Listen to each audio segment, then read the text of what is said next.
अस्सलाम वालेकुम, how are you my YouTube family. उम्मीद है कि आप सब ठीक ठाक होंगे। आज हम कहानी कर रहे हैं उर्दू में इत्तफ़ाक़ में बरकत। ये इसका खाका बनाया गया है। यहाँ से कहानी स्टार्ट होती है, हम स्टार्ट करते हैं इसे। एक शिकारी जंगल में शिकार करने जाया करता था। एक दिन इसने परिंदे पकड़ने के लिए जंगल में जाल बिछाया।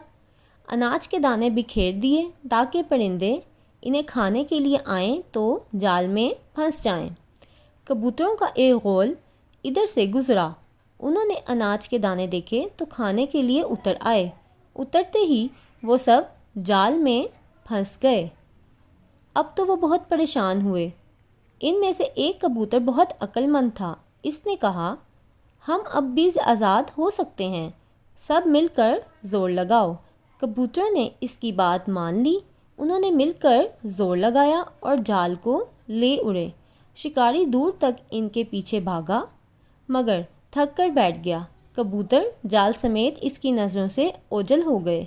नतीजा इत्तफ़ाक़ में बरकत है। इसलिए हमें चाहिए कि हम घर में भी अपने बहन भाइयों के साथ प्यार मोहब्बत और इत्तफ़ाक़ से रहें।